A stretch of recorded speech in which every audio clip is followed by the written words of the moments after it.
विक्रमोत्सव 2022 में मंगलवार को सम्राट विक्रमादित्य की जीवन गाथा को पूर्ण वैभव के साथ एक विशाल महानाट्य प्रस्तुति में देखना रोमांचकारी अनुभव था। स्थानीय सामाजिक न्याय परिसर में महानाट्य विक्रमादित्य का मंचन हुआ। इस प्रस्तुति में एक खास बात यह थी कि इसमें घोड़ों, हाथी, बग्गी और पालकी के साथ स्पेशल इफेक्ट वीएफएक्स का इस्तेमाल किया गया है। विशाल मंच पर तकनीक के उपयोग से यह प्रस्तुति अपने आप में अनूठी नजर आई। 2.25 घंटे के इस नाटक में विक्रमादित्य के जीवन की बहुत सारी घटनाओं को निर्देशक संजीव मालवीय के नेतृत्व में कलाकारों ने प्रस्तुत किया। यह देश का एकमात्र ऐसा महानाट्य है जिसका मंचन देश के सभी प्रमुख नगरों में किया जा चुका है। आपकी शरण में हूँ, आप ही मेरी रक्षा करें। अभय है तुम्हें, जाओ राजमाता के पास जाओ। आओ बेटी, चलो विश्राम कर लो, अपनी थकान, व्यथा और चिंता मिटा लो। तुम अकेली ही आई हो इतनी दूर? जब वहाँ लूटपाट हो रही थी तभी एक युवक उधर से आ रहा था। उस वीर ने जैसे ही ललकार दी, लुट के भाग कर उसने मुझे आश्वासन दिया, उसने ही मुझे यहाँ तक पहुँचा दिया। कहाँ है? कौन है वो? उधर पेड़ की छाया में जोर से तड़प रहा है। हे राम, कहाँ है वो? मैं देखता हूँ।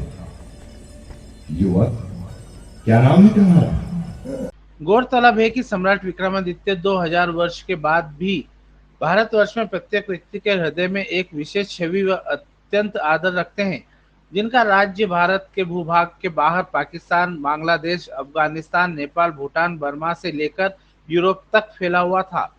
इनकी राज्यसभा महाकवि कालिदास सहित नवरत्नों में सुशोभित थी।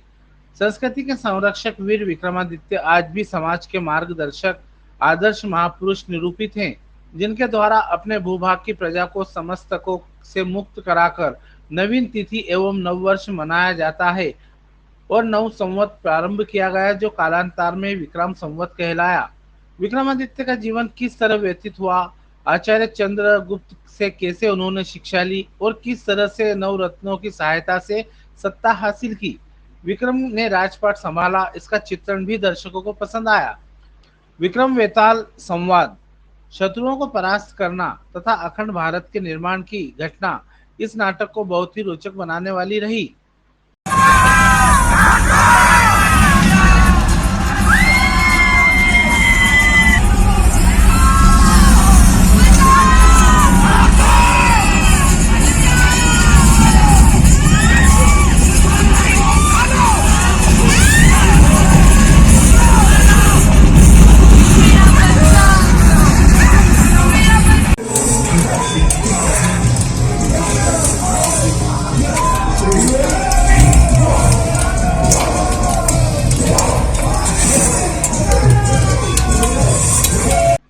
विक्रमोत्सव 2022 में मंगलवार की शाम पुणे के रंग समूह वसंत रंग ने महान राजा विक्रमादित्य तमाशा शैली में प्रस्तुत किया।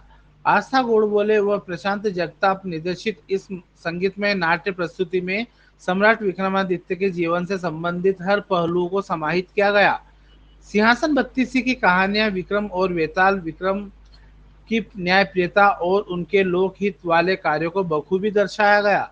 विक्रमादित्य पूरे विश्व में अभूतपूर्व पराक्रम, बल, शौर्य, बुद्धि, न्यायप्रियता और उदारता के लिए प्रसिद्ध थे। इस तरह कई बातों और प्रसंगों का उल्लेख इस महानाट्य में किया गया। इस अवसर पर उच्च शिक्षा मंत्री डॉक्टर मोहन यादव सहित पूर्व मंत्री व विधायक पारस जैन, समाज सेवी जगदीश अग्रवाल समेत नगर के वरिष्ठ नागरिक उपस्थित थे। हमें प्रतिपल सावधान रहना चाहिए। आप मालवा गण के नायक, हमने महाराजा गंधर्व सेन जी से निवेदन किया था, परंतु उन्होंने वानप्रस्थ आश्रम में ही रहने का निर्णय कर लिया है। अभी हमारी विजय पूर्ण नहीं हुई है। विदेशियों को देश की सीमा से बाहर करना होगा और ऐसा प्रबंध भी करना होगा कि वे पुनः भारत की भूमि को दास न बना सके। हमारे अग्रज भर्तृहरि जी की बहुमुखी प्रतिभा का देश को लाभ लेना चाहिए। आपके निर्देश हमें स्वीकार है। प्रणाम आर्य। गण प्रतिनिधियों का आग्रह है कि आप गण प्रमुख का भार स्वीकार करें। विक्रम, तुम समर्थ हो, तुम्हारी विवेकपूर्ण सक्रियता से यह विजय प्राप्त हुई है, अतः इस पर तुम्हारा ही अधिकार है। वैसे मेरी दिशा माता सरस्वती की सेवा। आप सरस्वती की सेवा करते रहे, गणनायक का पद कहीं बाधक नहीं बनेगा। इस भूमि के लिए मेरी सेवाएं सदा रहनी ही है। युवराज भर्तृहरि का हम सत्कार करते हैं। नेतृत्व भाई विक्रमादित्य का ही रहेगा, तब तक रहेगा जब तक लक्ष्य पूर्ण नहीं हो जाता। विश्व प्रसिद्ध महाकालेश्वर मंदिर में प्रातः में होने वाली भस्म आरती में अब सभी श्रद्धालुओं को बाबा के दर्शन का लाभ लेने का सौभाग्य प्राप्त हो सकेगा।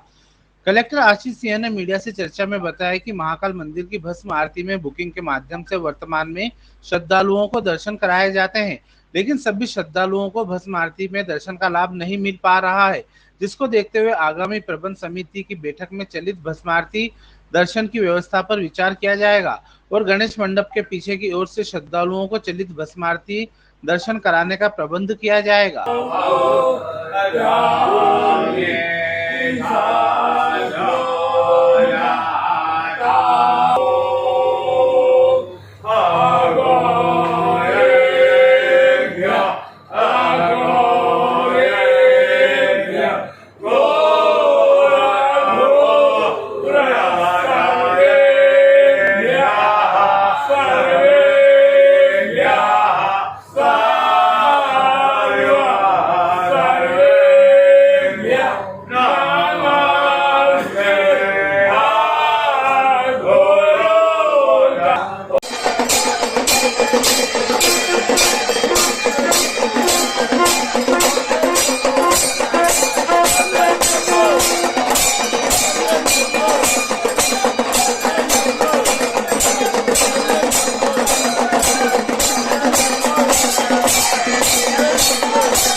देखिए, चलित भस्म आरती का एक विचार जो है वो आया है और जो आगामी प्रबंध समिति की बैठक होगी उसमें इसको रखा जाएगा। इसके पीछे जो उद्देश्य है वो ये है कि अभी हमारी जो भस्म आरती की परमिशंस हैं वो 1600 हैं और उसको हम लोग नहीं बढ़ा सकते हैं क्योंकि उससे ज़्यादा लोगों को बैठाने की हमारे पास व्यवस्था नहीं है। अगर उससे ज़्यादा लोगों को बैठाते हैं तो उनको भस्म आरती के दर्शन नहीं हो पाते हैं अभी सामने।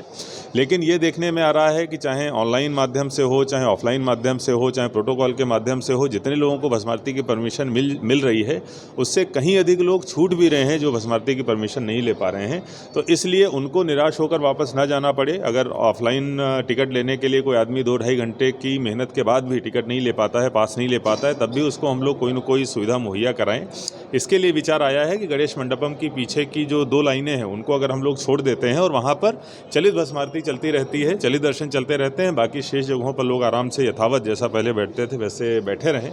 अगर ऐसी कोई व्यवस्था संभव है तो मुझे लगता है कि उसको करना चाहिए। आगामी प्रबंध समिति में इस पर विचार किया जाएगा। अगर सभी की सहमति होगी तो इसको लागू किया जाएगा।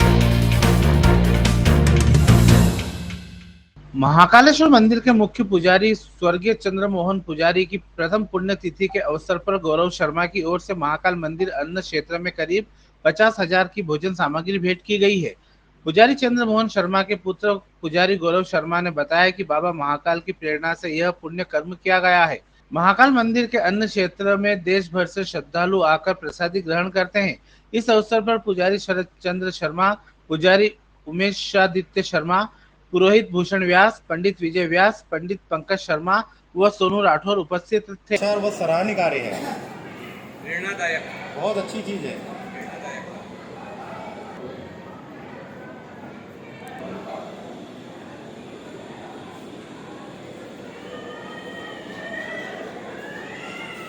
क्षेत्र में तो ले लो।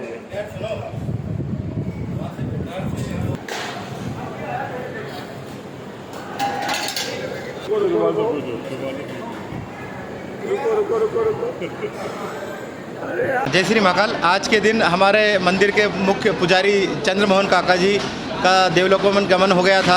आज उनकी पुण्य तिथि में उनके परिवार के द्वारा महाकाल मंदिर का जो अन्य क्षेत्र है उसमें लगभग 50,000 की सामग्री दान की गई है। संदेश? के लिए बहुत अच्छा संदेश मैं देना चाह रहा हूँ कि इन्होंने जो उनकी याद में महाकाल मंदिर के अन्य क्षेत्र में एक दान दिया है और महाकाल मंदिर में जितने भी श्रद्धालु भोजन करते हैं वो उनको याद करेंगे।